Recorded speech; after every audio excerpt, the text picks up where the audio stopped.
So you want to start out with 3 eggs and about 2 or 2.5 tablespoons of grated Parmigiano Reggiano.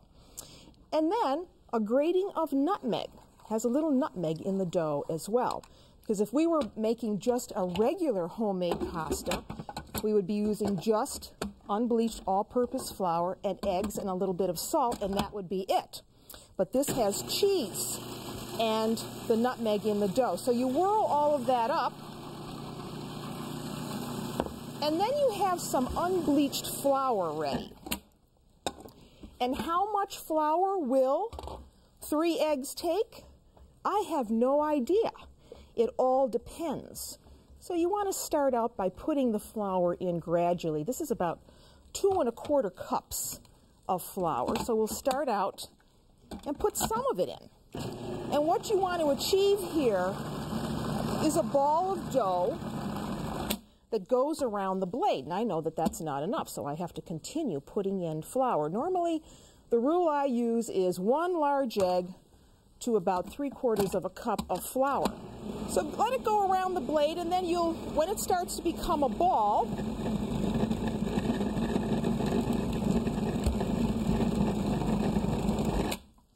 like that, you know that you can now take it out.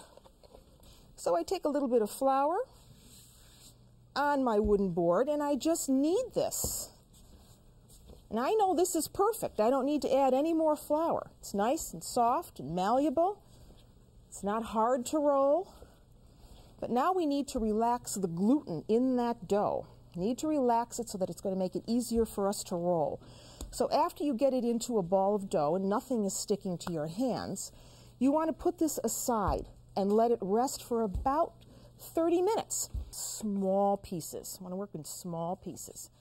I usually cut it up into 4 pieces, keep the pieces covered that you're not working with, and work with 1 small piece at a time. So now we need to flatten this down, and then you get out your trusty mattarello. Every kitchen should have one of these, and you flatten down the sheet of pasta. Flatten it down.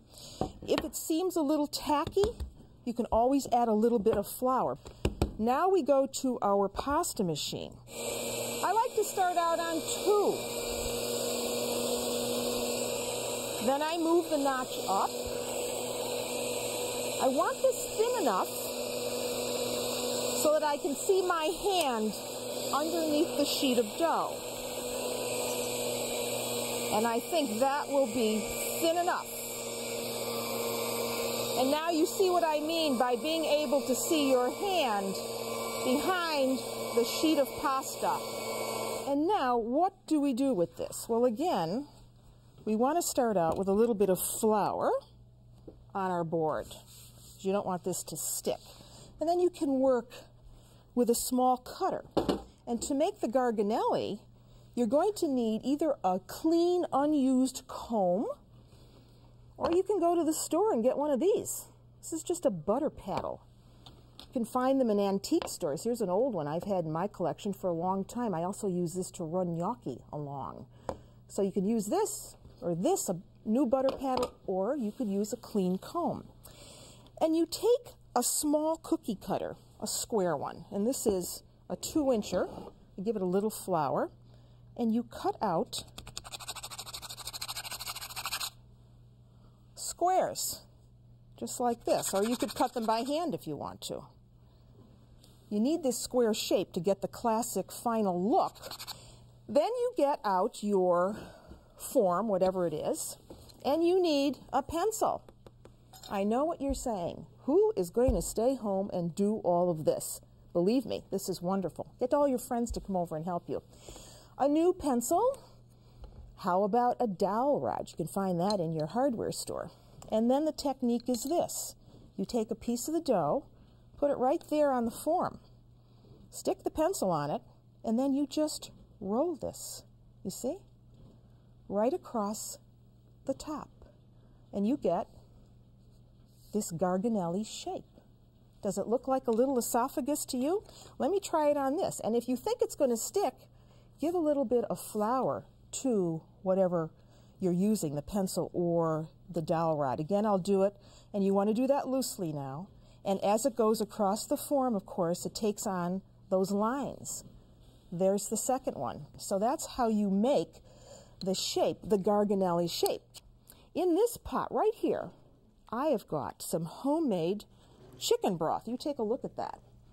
And all I did was cook the Garganelli in the soup. Look at this, how beautiful. This is a really nice, light-tasting soup. And I'm going to add some other ingredients to that now. I like to make, some tiny, tiny meatballs. And, you know, just take your best meatball recipe, whether it's veal, beef, pork, a combination, an egg, some breadcrumbs, cheese, some spices. You can either make them into smaller balls or bigger balls and then bake or fry them.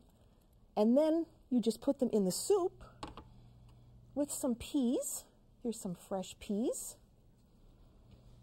some parsley, fresh parsley, flat leaf Italian parsley, and 3 or 4 slices of lemon, because I think that gives an absolutely beautiful flavor. And you will have a fabulous, light-tasting soup. Look at how gorgeous that looks. So that's another option for doing something with Garganelli.